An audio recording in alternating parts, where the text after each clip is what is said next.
अच्छा चलो, कल की क्लास में कितना समझ में आया और क्या समझ में आया था, उसी हिसाब से आगे बढ़ूंगा आज। किसी को कोई डाउट? समझ में आ गया। वर्ड्स याद रह गए? Resistance, reactance, impedance. रिएक्टेंस दोनों का होगा, कैपेसिटर का भी होगा, इंडक्टर का भी होगा। अच्छा, तीनों चीज़ नेचर वाइज एक ही चीज़ है, इसीलिए तीनों ओम है, नाम अलग अलग कर दिया हमने। रेजिस्टेंस पहले से था, है ना। इंडक्टर और कैपेसिटर वाले को हमने रिएक्टेंस बोल दिया। और अच्छा, कोई मुझे बताएगा कि रेजिस्टेंस का उल्टा क्या होता है? कंडक्टेंस। कंडक्टेंस याद है सबको? Yes, sir. ऐसे ही इम्पीडेंस का उल्टा होता है, क्या होता है प्रांजय? रिएक्टेंस का? इम्पीडेंस का इम्पीडेंस का नहीं बताया अभी। एडमिटेंस होता है, आई थिंक। क्या होता है? एडमिटेंस, एडमिट करने देना, एडमिटेंस। याद है। ठीक है, मतलब ये कोई ज़रूरी नहीं है, तो मैं ऐसे ही बता रहा हूँ, ठीक है। तो ये भी आप समझ गए कि एक इम्पीडेंस ट्रायंगल होगा जिसमें रेजिस्टेंस जो है वो रियल जैसा होगा। जिसको ये बात नहीं समझ में आ रही है, प्रांजय वीडियो ऑन रख बेटा, फिर मज़ा नहीं आता नहीं तो मुझे।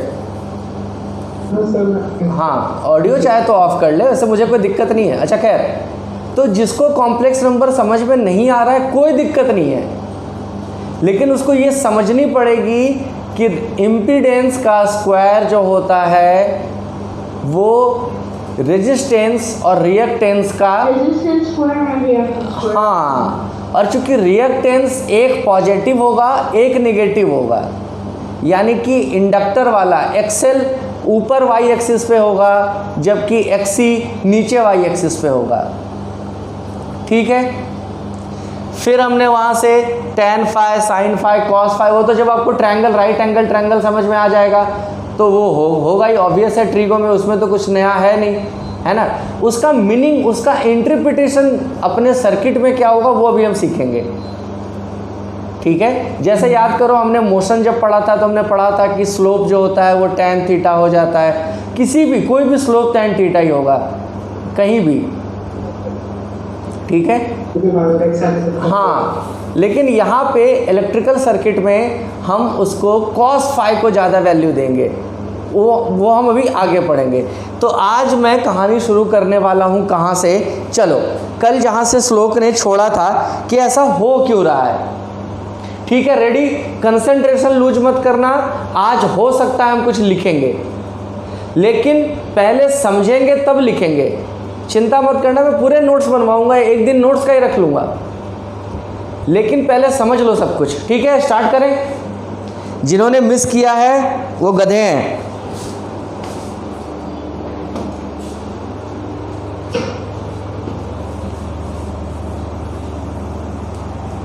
अच्छा, आज शैडो वैडो तो नहीं आ रही है कहीं से, कोई लाइट का कुछ?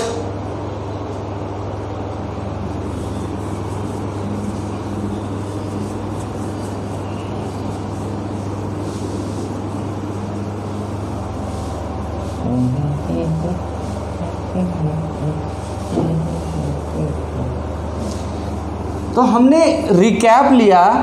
रिकैप में क्या लिया हमने कि एक तो हमने वो पढ़ा एसी में कि पीक वैल्यू होगी, आरएमएस वैल्यू होगी, एवरेज वैल्यू होगी, वो सब हमने देख लिया। 70%, 64% सबसे बड़ी पीक वैल्यू होती है ना। उसके बाद आरएमएस वैल्यू होती है। आरएमएस वैल्यू डीसी जैसा होता है, तो जब कुछ भी नहीं लिखा हुआ रहेगा तो आरएमएस होगा। पीक वैल्यू निकालना होगा तो आरएमएस वैल्यू में √2 टाइम्स आपको मल्टीप्लाई करना पड़ेगा। ऐसे ही अगर एवरेज वैल्यू गिवन है, नहीं, पीक वैल्यू गिवन है तो उसमें 2/π करोगे, 2/π, तो आपको मिल जाएगा क्या? आपको मिल जाएगा एवरेज वैल्यू, ठीक है। फिर हमने कल इम्पीडेंस ट्रायंगल देखा था कि बेस जो है यानी X axis, positive X axis पे रेजिस्टेंस रहेगा, वाई एक्सिस पॉजिटिव पे एक्सेल यानी रिएक्टेंस ऑफ इंडक्टर रहेगा, है ना। नीचे जो है वो inductor reactance of capacitance XC रहेगा। एक्सेल का फॉर्मूला फटाफट बता देना।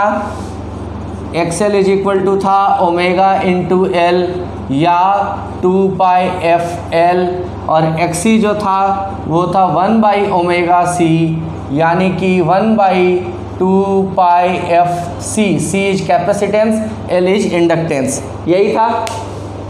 और कल हमने एक मेजर फार्मूला ये पढ़ा कि इम्पीडेंस का square is equal to resistance का square plus net reactance. Net reactance means XL minus XC का होल स्क्वायर।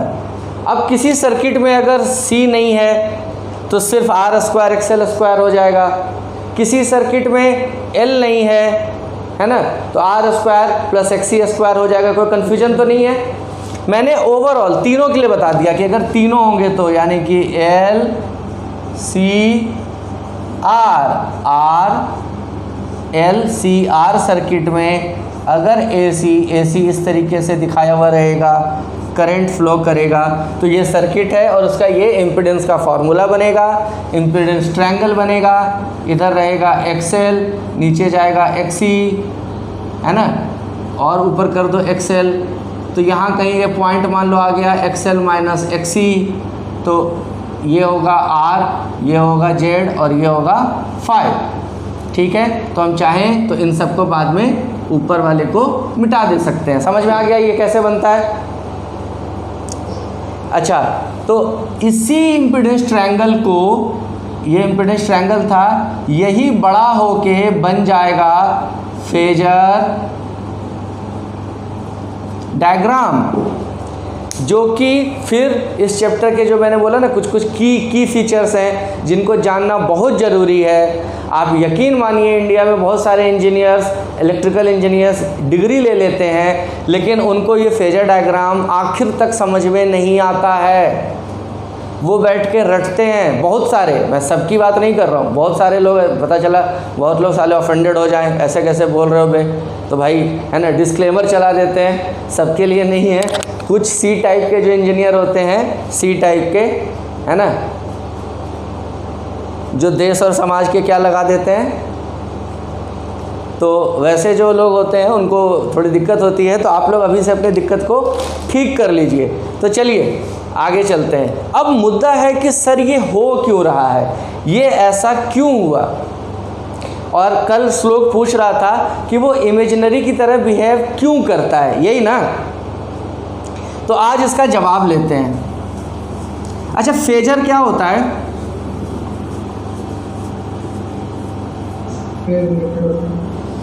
कैसा वेक्टर होता है? Rotating vectors are called phasors. कोई वेक्टर अगर किसी एंगल पे रोटेट कर रहा है, सपोज करो घड़ी की सुई अगर कोई वेक्टर क्वांटिटी होती, यानी डिस्प्लेसमेंट होता है ना, जैसे कि कोई डिस्प्लेसमेंट अगर यहाँ है तो इतना बड़ा है, यहाँ गया तो इतना बड़ा हो गया, यहाँ गया तो इतना बड़ा हो गया, फिर छोटा हो गया, फिर छोटा हो गया, तो ये फेजर है ना। लेंथ भी चेंज हो रही है और ओरिएंटेशन भी चेंज हो रहा है, एंगल भी चेंज हो रहा है, तो ऐसे वेक्टर्स को हम बोलते हैं फेजर। तो कल मेरे मुंह से एक लाइन निकली थी जिसको मैंने बाद में मिटा दिया था कि वेक्टर सम होगा, है ना, और उसको बाद में मैंने हटा दिया था। तो चलो वापस आते हैं। तो सबसे पहला मुद्दा है कि हम पहले क्या समझेंगे, तीनों का बिहेवियर समझेंगे। क्लियर? रेजिस्टेंस में तो मैं बना देता हूँ, मान लो क्या ये है ही, दिस इज आर भाई साहब, थोड़ा नीचे बना दें, ऐसे तो कोई दिक्कत नहीं है। ये रेजिस्टेंस है, ये इंडक्टेंस है, इंडक्टर है, and this is capacitor C.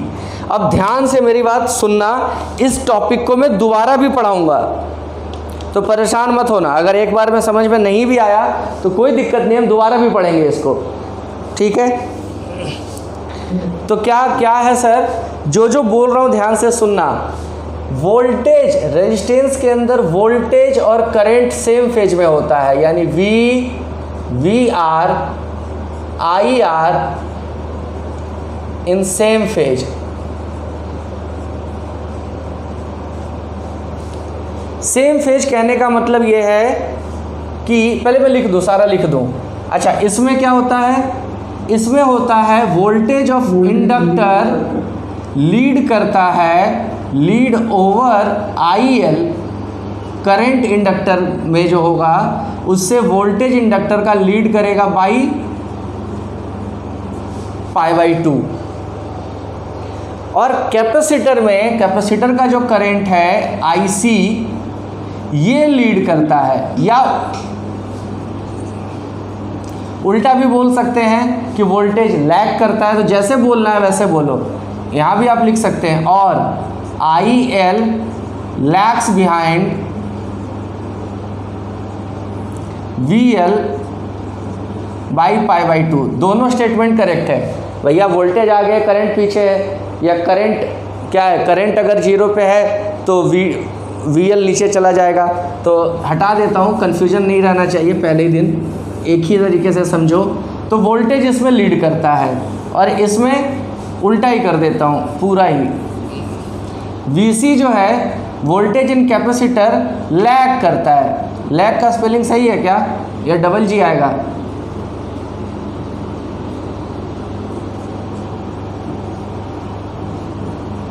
By π/2, ठीक है।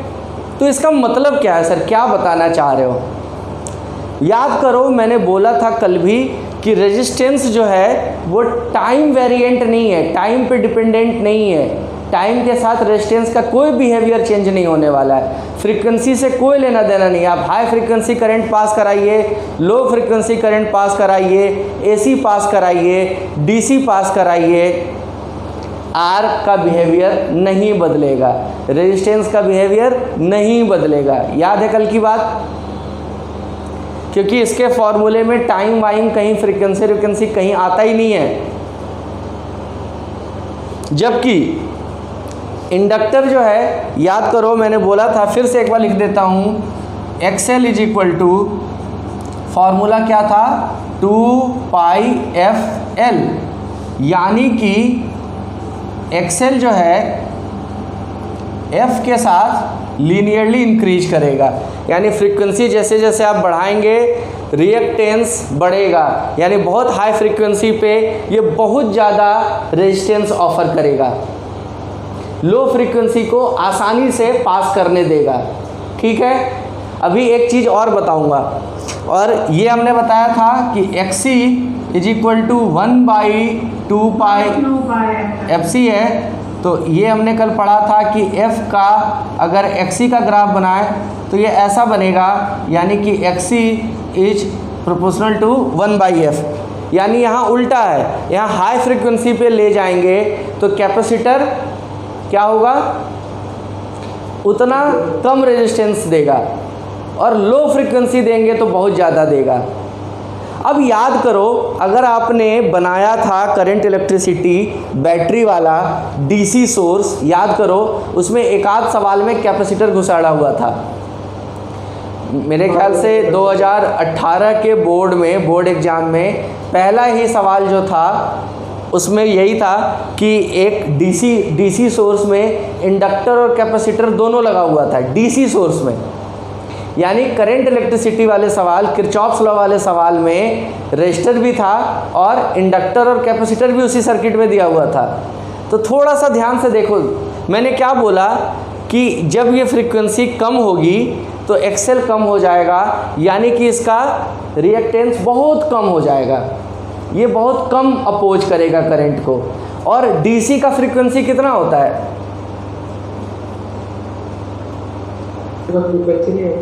जीरो बोलना तो नहीं होता, नहीं होगा तो कुछ ना कुछ तो होगा, जीरो होता है क्योंकि वो स्ट्रेट लाइन है ना, कोई वेरिएशन उसमें हो नहीं रहा है। तो zero frequency means zero reactance. Arijit समझ में आ रही है बात? Yes sir. अरिजीत समझ में आ रही है बात? Yes sir. ओके, तो स्पर्श आजा। तो लो फ्रीक्वेंसी पे, जीरो फ्रीक्वेंसी पे इसका XL भी जीरो हो जाएगा। इसीलिए डीसी सर्किट में एक्सेल यानी ये कॉइल नॉर्मल वायर की तरह बिहेव करेगा। यानी कि सपोज करो, अगर फॉर एग्जांपल मैं एक ऐसा सर्किट बना देता हूं, रेजिस्टेंस, इंडक्टेंस, कैपेसिटेंस, और इसको मैंने एक बैटरी से जोड़ा हुआ है। ठीक है सर, अगर ऐसा सवाल मान लो आ गया करंट इलेक्ट्रिसिटी में कि आर भी है, एल भी है, सी भी है, तो आर तो रहेगा ही, जैसा था वैसा ही बनेगा, इसमें कोई कन्फ्यूजन तो है नहीं। ये वाला जो है ना, ये क्या हो जाएगा, ये एक नॉर्मल स्ट्रेट वायर हो जाएगा, सिंपल, क्योंकि ये जीरो रेजिस्टेंस ऑफर करेगा। समझ में आ गई बात अब तक? स्लोप, जिन्होंने क्लास मिस किया है आज बहुत बड़ा मिस करेंगे गधे वो। चलो सी पे आओ। अब सी में देखो, अगर ये जीरो होगा फ्रीक्वेंसी तो एक्सी क्या हो जाएगा, इन्फिनिटी हो जाएगा। इसीलिए ये वाला जो है ये काम ही नहीं करेगा, यानी कि ये ओपन सर्किट के ये इन्फिनिटी रेजिस्टेंस ऑफर करेगा, यानी ये कभी भी करंट को अपने अंदर से पास होने नहीं देगा। और ये सर्किट ब्रेकर ओपन स्विच की तरह काम करेगा। तो inductor will act as close switch and capacitor will act as open switch. समझ में आई क्या बात इतनी? Yes sir. तो जहाँ इंडक्टर होगा, इंडक्टर को मिटा के उसको कनेक्ट कर देना नॉर्मल वायर से, और जिस ब्रांच में कैपेसिटर होगा उस ब्रांच को काट देना, ओपन सर्किट कर देना, ओपन स्विच की तरह काम करेगा, यानी उसमें से कुछ भी पास नहीं करेगा। अब इस सर्किट में एक चालाकी ये है कि जब ये इस सर्किट में, इस एग्जाम्पल में पर्टिकुलरली, जब ये इंडक्टर नॉर्मल वायर की तरह काम करेगा तो सारा करंट इसमें से चला जाएगा, इधर करंट जाएगा ही नहीं। इस एग्जाम्पल में, सब जगह नहीं, नॉट एवरीवेयर। तो इस एग्जाम्पल में पर्टिकुलरली ये भी काम नहीं करेगा, क्योंकि करंट हमेशा आसान रास्ता चुनता है, इजी वे। वो क्यों जाएगा इतना टेंशन वाले में, तो उसको नॉर्मल वायर मिलेगा तो सब कुछ यहीं से फ्लो कर जाएगा। ठीक है, लेकिन अगर मान लो ये सर्किट ऐसा रहता, सपोज करो,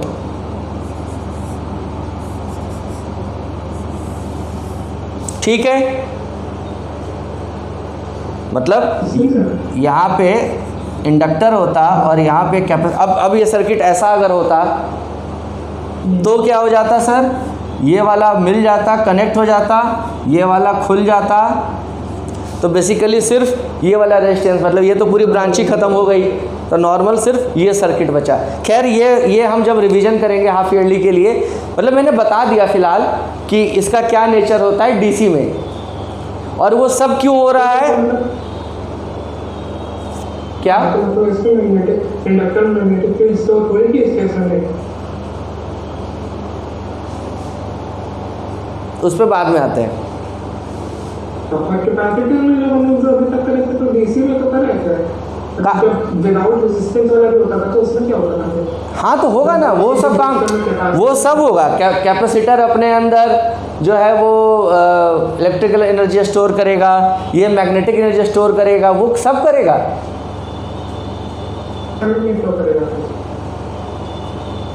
हाँ ठीक है, वो सब करेगा। वो हमारा पार्ट अभी का नहीं, अभी मैं सिर्फ रिएक्टेंस की बात करने वाला हूँ इसमें।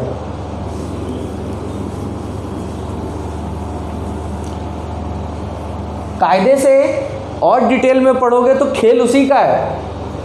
ये सब जो हो रहा है वो खेल उसी का है जो प्रांजय पूछ रहा है, लेकिन वो हम आज उस पर उधर नहीं जाने वाले, वरना हम डाइवर्ट हो जाएंगे। ठीक है, तो वापस आते हैं अपने मुद्दे पे। तो सबसे पहले हमने क्या देखा कि इसका जो नेचर है वो नेचर टाइम और फ्रीक्वेंसी के साथ वेरी नहीं करता है, जबकि इसका वेरी करता है फ्रीक्वेंसी के साथ, इसका भी करता है। इसका डायरेक्टली प्रोपोर्शनल है, इसका इनडायरेक्टली प्रोपोर्शनल है। ठीक है सर, तो इसीलिए चूंकि इसका रेजिस्टेंस चेंज नहीं हो रहा है,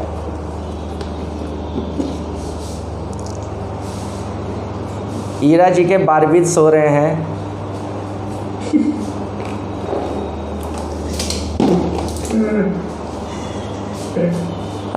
अब जगह मिल गई, जगह ही नहीं रहती है, जहाँ जा वही कब्जा कर लेती है। चलो कंसंट्रेट हाँ, तो इसीलिए इसका वोल्टेज यानी कि जो ओम्स लॉ था ना V = IR, वो अभी भी काम करेगा। बस फ़र्क क्या है सर, हम इसका V लिखेंगे VR, R सफिक्स लगा रहा हूँ रेजिस्टेंस के लिए, VR = V0 sin omega t। तो I भी क्या हो जाएगा, IR भी, IR = I0 sin omega t, कोई चेंज नहीं है, बाकी ओम्स लॉ रहेगा। VR और IR या V0 और I0 के बीच का रिलेशन में R मल्टीप्लाई होगा, समझ में आ रहा है? इनके इक्वेशन में कोई फेज का डिफरेंस नहीं है, यानी वोल्टेज और करंट दोनों साथ पैदा होंगे, साथ मरेंगे। समझ में आ रही है बात? फेज डिफरेंस नहीं है, यानी दोनों हाईवे पे एक साथ दौड़ रहे हैं, दोनों सर्कुलर लूप में एक साथ दौड़ रहे हैं, आगे पीछे नहीं है। यहाँ पे ये दोनों आगे पीछे चलते हैं। कैसे? तो देखो, इसमें वोल्टेज लीड करता है साहब, यानी कि अगर मैं बोलूँ कि वोल्टेज लीड कर रहा है तो VL अगर लिखूँ, VL = V0 sin omega t, तो I इंडक्टर का IL हो जाएगा क्या, sorry I0 sin omega t minus π/2।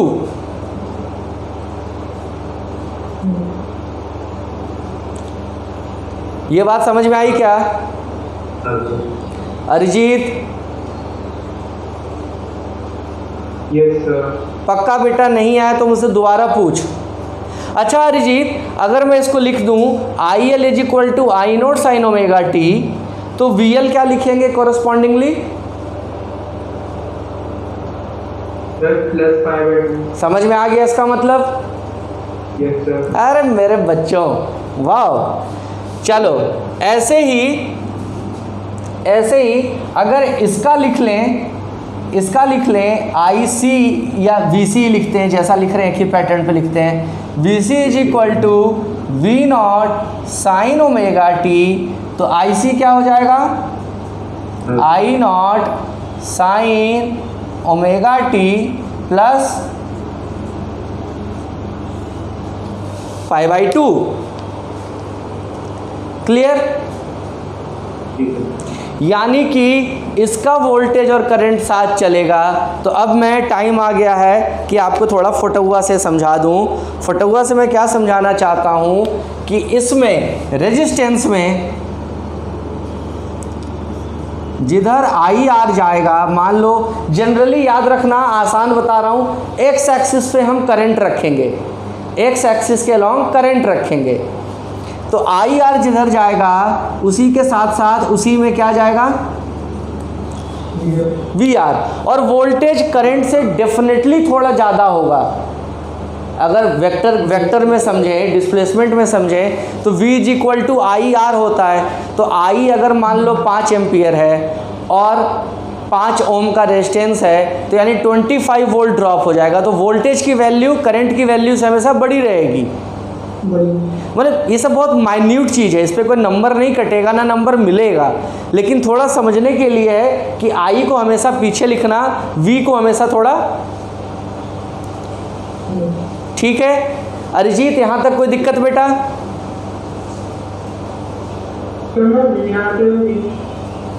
चलो आ जाते हैं। तो उसी तरीके से अगर इसका मैंने IL यहाँ लिखा है,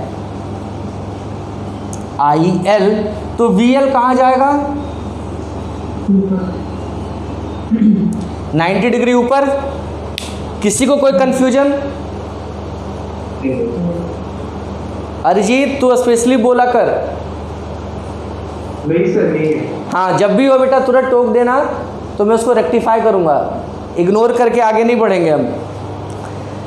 चलो फिर अगर यहाँ पे मैंने IC लिखा है, एक्स एक्सिस पे करंट, एक्स एक्सिस पे करंट क्यों लिख रहा हूँ, इसकी एक वजह है, अभी बता दूंगा। तो डेफिनेटली VC क्या होगा, नेगेटिव साइड में जाएगा। समझ में आ गया अब इतना सब कुछ? हाँ कर लेना, मतलब हाँ बिल्कुल सही लॉजिक है, थोड़ा सा बड़ा ही रखना है, नीचे है हाथ नहीं जा रहा था। ठीक है, समझ में आ गया अभी? ये किसी को छापना वापना है? छाप लिया। मैं कोशिश करता हूँ स्क्रीनशॉट ले लूँ इसका एक।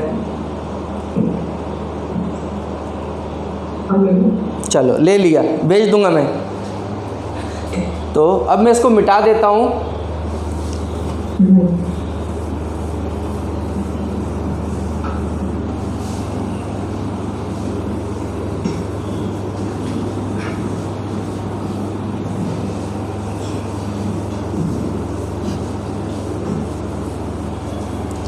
अब आज हम 2 टॉपिक करेंगे, वहाँ पे हम रुक जाएंगे, ठीक है? क्योंकि आपको पता नहीं चल रहा होगा, हम बहुत कुछ चैप्टर में कवर कर चुके हैं, मतलब 50% चैप्टर ख़त्म हो चुका है। ये फ़ायदा होता है उल्टा चलने का। चलो अब तो मैं फिर सबसे टफ वाला पार्ट ले रहा हूँ। तो 2 पार्ट हम आज क्या करेंगे, एक तो हम फेजर डायग्राम सीख लेंगे और ये सीख लेंगे कि फेजर डायग्राम नया नहीं है, आप उसको पहले से जानते हैं। बाय 1 गेट 1 फ्री, 1 पढ़ो 2 सीखो। एंड सेकेंड थिंग सीखेंगे आज हम कि ये जो ऊपर नीचे था 90 डिग्री आगे पीछे हो रहा है एल और सी में, वो हो क्यों रहा है। और आई प्रॉमिस यू कि वो भी आप पहले से जानते हैं, बस ध्यान नहीं दिया है, उस नज़र से कभी देखा नहीं। आज देखेंगे तो कहोगे कि अच्छा हाँ ये तो पढ़ा था। तो चलो पहले तो क्या करते हैं, एक डायग्राम बनाते हैं। याद करो सिलेबस में हमारे क्या है, सीरीज LCR सर्किट, यही है ना? पैरेलल नहीं है, तुम्हारे सिलेबस में पैरेलल नहीं है। तो हम क्या करते हैं साहब,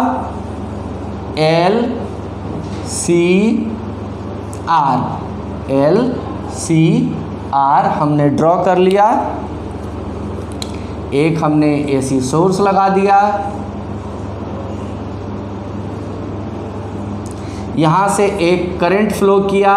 अब गौर करो तो चूंकि ये तीनों सीरीज में है, तो क्या मैं लिख दूं IL is equal to IC is equal to IR is equal to I।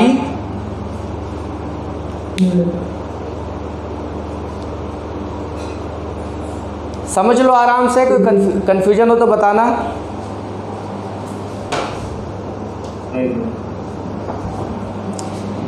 क्योंकि सीरीज सर्किट है। अब कल से मैं कह रहा था आपके सिलेबस में सिर्फ सीरीज है, समझ में आया? तो सीरीज होने की वजह से क्या हुआ, तीनों में एक ही करंट फ्लो करेगा, वो जो भी करंट होगा, और वो करंट कितना होगा वो भी तुम जानते हो। मैं लिख देता हूं इधर, I is equal to E upon Z. Net resistance that is called impedance.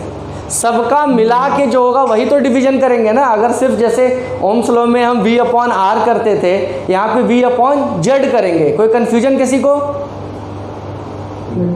And this Z it can be written as E upon R square plus XL minus XC का होल स्क्वायर का under root. आप लोग का 80% chapter खत्म हो चुका। अगर ये बात समझ में आ गई तो मज़ा आ गया। ठीक है, यहाँ तक हो गया। अब चलो ध्यान से थोड़ा, तो एक ही करंट तीनों में फ्लो करेगा। क्लियर? तो यानी कि मैंने क्या किया, एक ही करंट बना लिया। दिस इज, सपोज छोटा बना लेता हूँ थोड़ा सा, this is I and this I is equal to IL IC, अरे IR। ठीक है सर? तो यही IL भी है, IC भी है, IR भी है। तो डेफिनेटली VR जो होगा वो इसी लाइन में होगा। कोई कंफ्यूजन होगा तो बताना भाई। यस सर, बता दो। और VL जो होगा वो ऊपर होगा। Yes sir. तीनों फेजर को मैंने एक में मिला दिया है, ध्यान देना। तीनों फेजर को, तीन जो भी बनाए थे अलग अलग, तीनों को अब मैं एक में बना रहा हूँ। और XC जो होगा वो नीचे होगा, सॉरी VC नीचे होगा। Yes sir. तो कहीं यहाँ पे मान लो मैं कहीं यहाँ पे एक पॉइंट काटता हूँ, that is VL minus VC। ठीक है सर। तो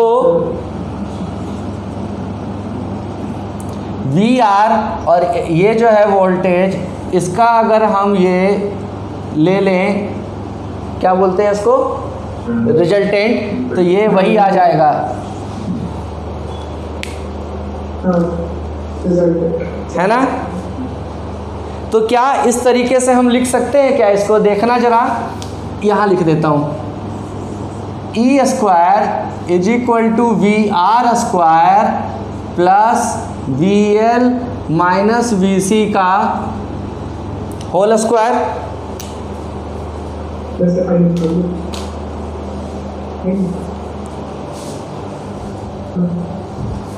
ऐसा लिख सकते हैं। ये समझ में आया नहीं आया?